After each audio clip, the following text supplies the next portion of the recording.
appelés à la repentance.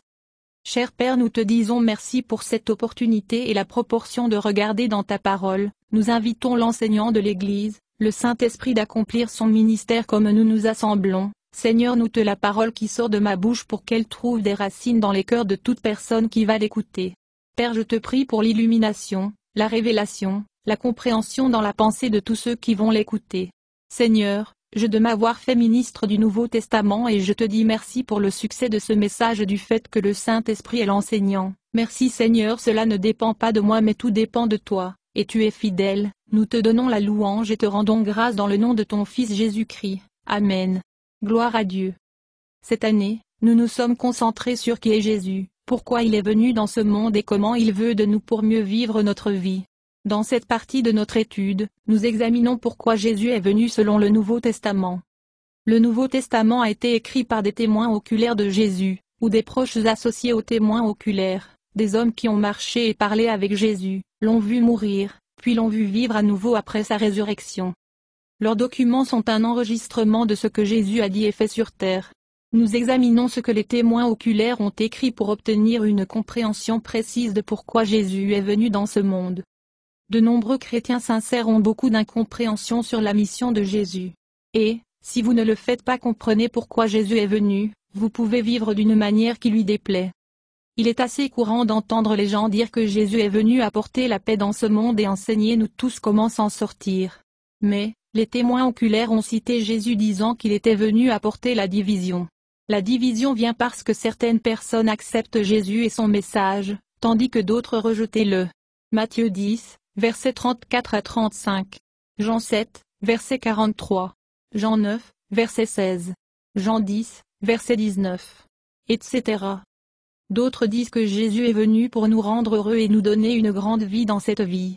Cependant, les témoins oculaires ont cité Jésus disant que dans ce monde, nous aurons des tribulations et des difficultés.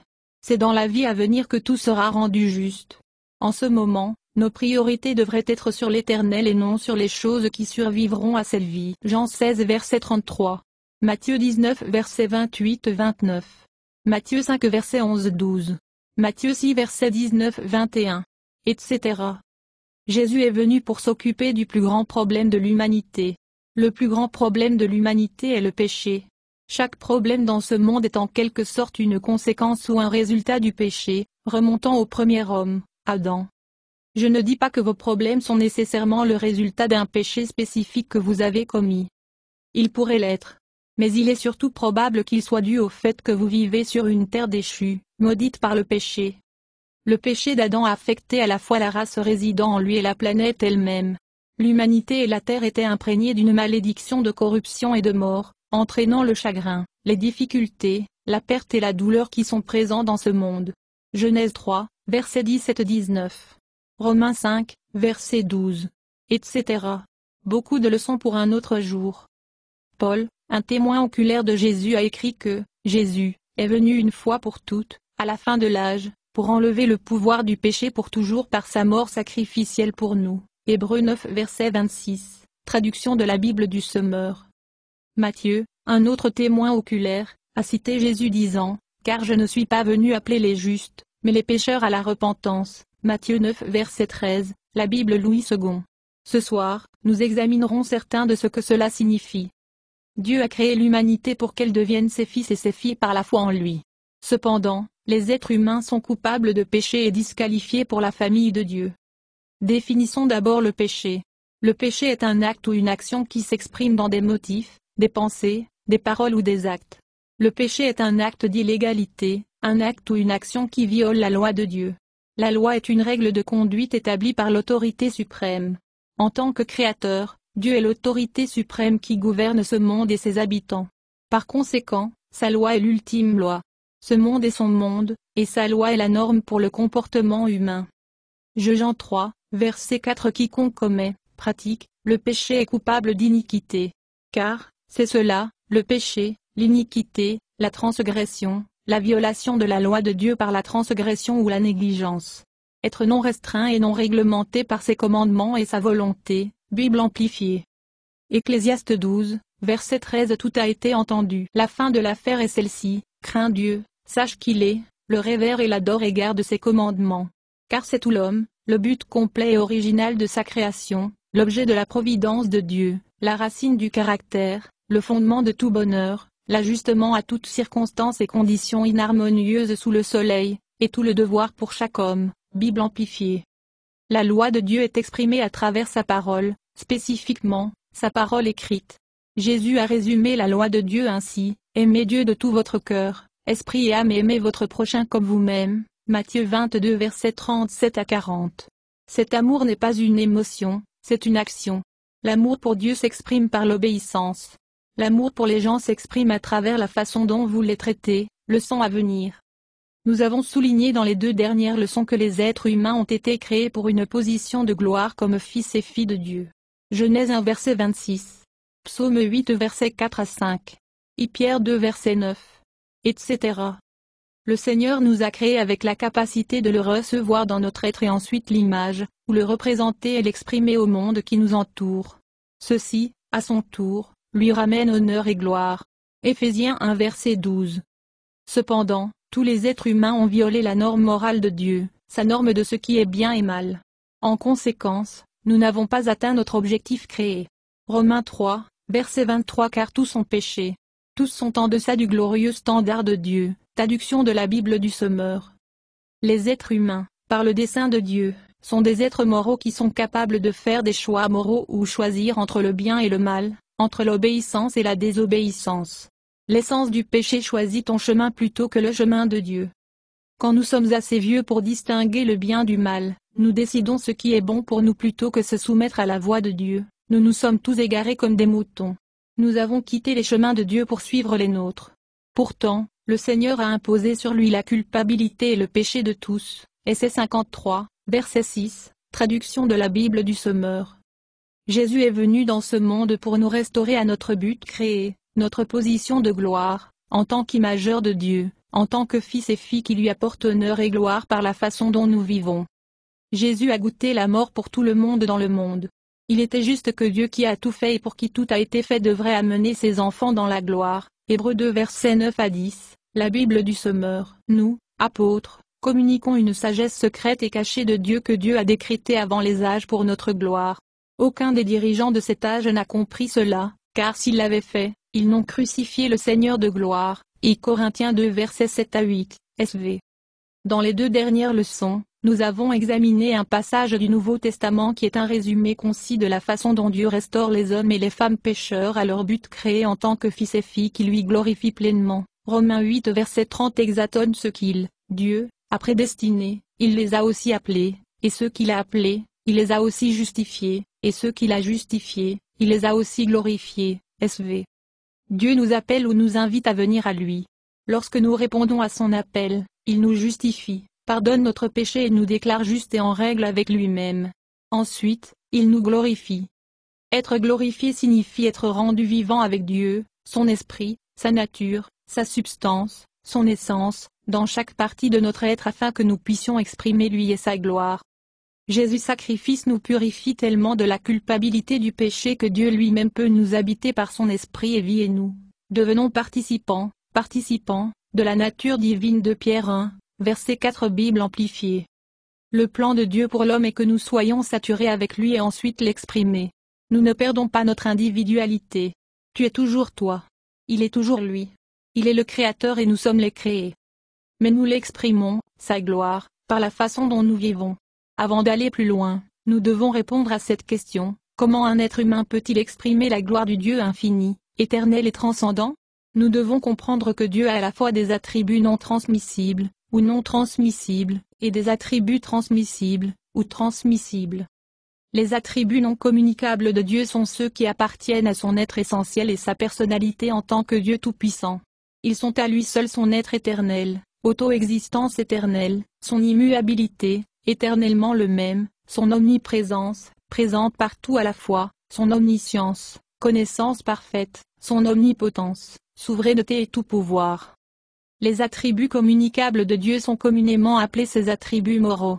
Fils et filles de Dieu peut, et est censé, démontrer ses attributs, la sainteté, la droiture, la justice, miséricorde, bonté, patience, longanimité, amour, Considérez ces déclarations. Pierre 1 verset 15 à 16. Mais maintenant, vous devez être saints dans tout ce que vous faites, tout comme Dieu, qui a choisi vous être ses enfants est saint. Car Dieu, lui-même a dit, vous devez être saints parce que je suis saint. Bible du Semeur.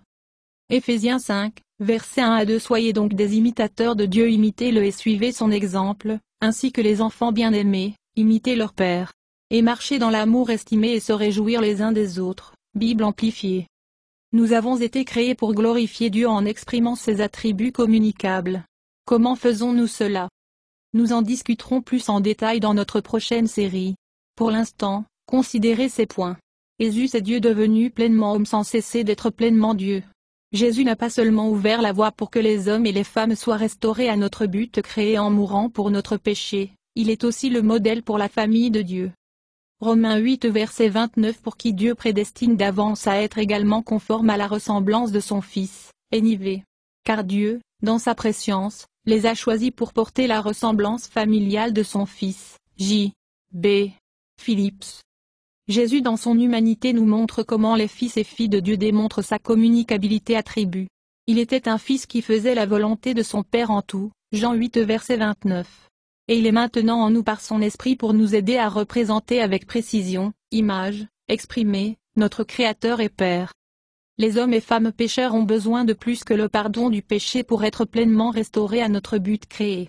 Nous avons besoin d'une transformation et d'une restauration surnaturelle par la puissance de Dieu. Le plan de Dieu a toujours été d'habiter les hommes et les femmes puis de s'exprimer à travers nous. C'est ce que la glorification est tout à propos, être rendu vivant avec Dieu dans chaque partie de notre être afin que nous puissions l'exprimer. Paul a écrit que Dieu lui a demandé de vous présenter la parole de Dieu dans sa plénitude, le mystère qui a été gardé caché pendant des âges et des générations, mais maintenant il est révélé aux saints.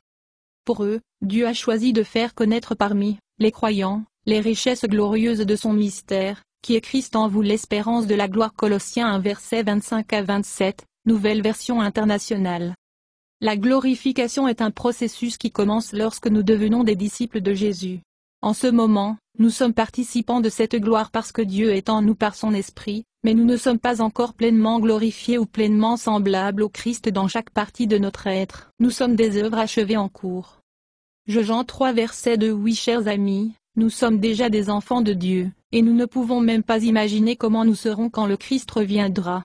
Mais nous savons que lorsqu'il viendra, nous serons comme lui, car nous le verrons tel qu'il est vraiment, NLT. Si nous restons fidèles à lui, celui qui a commencé une bonne œuvre nous l'en achèvera, Philippiens 1 verset 6. Les êtres humains ont besoin de plus que le pardon des péchés pour nous restaurer à notre but créé. Non seulement nous avons besoin d'une aide surnaturelle, nous avons besoin d'un changement moral ou d'une transformation qui conduit ensuite à des changements de comportement. La nature humaine, tout ce que nous sommes en tant qu'être humain, a été corrompu par le péché. Corrompre signifie altérer l'original ou souiller. La corruption est une dérogation à ce qui est pur ou correct. Quand Adam, le premier être humain, a péché, brisé le commandement de Dieu envers lui, il a choisi de fixer son propre standard de ce qui est bien et mal. Adam a été créé pour vivre dans une soumission aimante au Tout-Puissant Dieu. En plaçant le soi, lui-même, au-dessus de Dieu, il a violé sa propre nature et l'a corrompu. En tant que chef de la race humaine, les actions d'Adam ont affecté la race qui résidait en lui. Tous les êtres humains naissent avec une corruption ou une inclination à mettre le moi d'abord, au-dessus de Dieu et des autres personnes. Si nous allons glorifier Dieu, ce trait, cette corruption en nous, cette concentration sur soi, doit être traitée. Nous avons souligné plus tôt dans la leçon que les humains sont des êtres moraux qui sont capables de faire le choix moraux. La moralité est une norme du bien et du mal. Dieu est la norme de ce qui est juste et faux. Mais nous avons tous établi nos propres normes. Nous devons faire un changement moral et passer de la vie pour soi selon nos normes à vivre pour Dieu. Jésus est mort pour tous afin que ceux qui reçoivent sa nouvelle vie ne soient plus vivent pour plaire à eux-mêmes. Au lieu de cela, ils vivront pour lui plaire. 2 Corinthiens 5 verset 15, traduction de la Bible du Semeur. Parce que Dieu a créé l'homme avec le libre arbitre, ce changement moral nécessite notre coopération. Jésus a dit qu'il était venu pour appeler les pécheurs à la repentance. Matthieu 9 verset 13. Les premières paroles de Jésus lorsqu'il a commencé son ministère public étaient « Repentez-vous et croyez, car le royaume de Dieu est proche ». Matthieu 4 verset 17, Marc 1 verset 15. Après que Jésus soit ressuscité des morts, il a envoyé ses apôtres proclamer la repentance et la rémission du péché, l'élimination et le pardon du péché. Alors que les apôtres sortaient pour prêcher la résurrection, lorsque les gens demandaient ce qu'ils devaient faire à la lumière de leur culpabilité devant Dieu, les apôtres répondirent, « Repentez-vous et convertissez-vous. » Luc 24 versets 46 à 48. Acte 2 verset 38. Acte 3 verset 19. Acte 17 verset 30. Acte 26 verset 20. Le mot grec traduit par convertir signifie revenir, se détourner de la vie pour soi et retourner à votre but d'être créé. Le mot traduit repentance signifie plus qu'un changement d'avis. Nous pouvons changer d'avis sans faire de choix moral. Le repentir et la conversion impliquent un changement moral, passer de la vie pour soi à la vie pour Dieu. Cela signifie se tourner du péché, enfreindre la loi morale de Dieu, à la droiture, obéir à la norme de moralité de Dieu. Ce changement moral s'exprime ensuite à travers des changements de comportement. Tite 2 verset 15. Jésus a donné sa vie pour nous libérer de toute espèce de péché, pour nous purifier et faire de nous son propre peuple, totalement engagé à faire ce qui est juste. La Bible du Sommeur. Comme pour la glorification, ce changement moral nécessite une aide surnaturelle. Sans le pouvoir de Dieu, ces changements ne pourraient pas être faits. Ainsi, il reçoit toute la gloire pour nos succès, pour notre glorification. Toi et moi ne serions jamais venus au Seigneur en premier lieu à moins qu'il nous attire. Jésus a dit, « Personne n'est capable de venir à moi à moins que le Père qui m'a envoyé ne l'attire et ne lui donne le désir de venir à moi. » Jean 6, verset 44, Bible amplifiée. Dieu, par son esprit, vous a appelé, attiré, influencé, sans violer votre libre arbitre. Il nous appelle, nous attire, par son esprit. Le Saint-Esprit nous révèle Jésus pour nous attirer à lui. Si nous répondons à son appel, et nous pouvons refuser, Dieu habite en nous par son esprit et le processus de la glorification commence. Le Saint-Esprit est en nous pour nous habiliter à faire ce que Dieu exige de nous comme nous choisissons de lui obéir ainsi qu'à son standard moral révélé dans sa parole écrite, la Bible. 2 Corinthiens 3, verset 18. Examine-nous tous, comme avec un visage dévoilé, parce que nous continuons à voir, dans la parole de Dieu, comme dans un miroir la gloire du Seigneur, sommes constamment transfigurés à son image même, dans une splendeur toujours croissante et d'un degré de gloire à un autre, pour cela vient, du Seigneur, qui est, l'Esprit. Bible amplifiée. Paul vivait avec la conscience que Dieu était en lui par son esprit, et, alors qu'il, Paul, faisait des efforts pour faire ce qu'il devait faire, le Saint-Esprit l'a aidé. Paul a exhorté les chrétiens à vivre avec cette conscience. Philippiens 2 versets 12 à 13. Examine maintenant que je suis absent, vous devez être encore plus prudents pour mettre en action l'œuvre salvatrice de Dieu dans votre vie, obéissant à Dieu avec une profonde révérence et crainte. Car Dieu agit en vous, vous donnant le désir de lui obéir et le pouvoir de faire ce qui lui plaît. La Bible du Sommeur.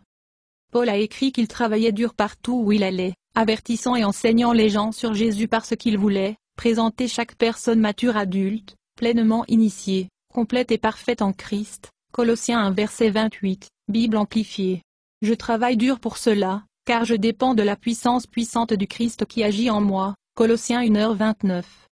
Le salut est la purification et la restauration de la nature humaine par l'Esprit de Dieu, sur la base de la croix. Le Seigneur nous appelle, nous attire sans violer notre libre arbitre, et lorsque nous choisissons librement de nous détourner de la vie pour soi, faire les choses à notre manière, il nous justifie, pardonne notre péché, et nous habite pour nous purifier et nous restaurer pour nous glorifier pleinement afin que nous soyons pleinement glorifiés envers notre Père Céleste. Conclusion. La longueur à laquelle Dieu est allé pour nous habiter et commencer le processus de restauration montre son amour pour nous et notre valeur pour lui. Il nous montre l'efficacité du pouvoir purificateur de la croix du Christ. Et cela nous montre qu'il y a de l'espoir pour nous, car nous restons fidèles à lui. Ma prière est que par ces leçons chacun de nous sera inspiré pour marcher comme Jésus a marché. Laissez Jésus vous faire confiance à travers sa parole, la Bible. Merci Seigneur pour votre merveilleuse parole que tu as choisie pour que ça passe par moi. Merci Seigneur de choisir des fils et des filles d'être conformes à l'image de Jésus-Christ et d'être faits comme tes enfants en caractère et en puissance, pour tout ce qu'on entend. Que cette leçon puisse nous donner le désir de rechercher et de grandir en Jésus-Christ dans cet endroit. Seigneur, nous vous remercions et nous vous servons sur votre scène, notre désir c'est de demeurer en toi au nom de ton Fils Jésus-Christ. Amen. Louez le Seigneur, louez le Seigneur.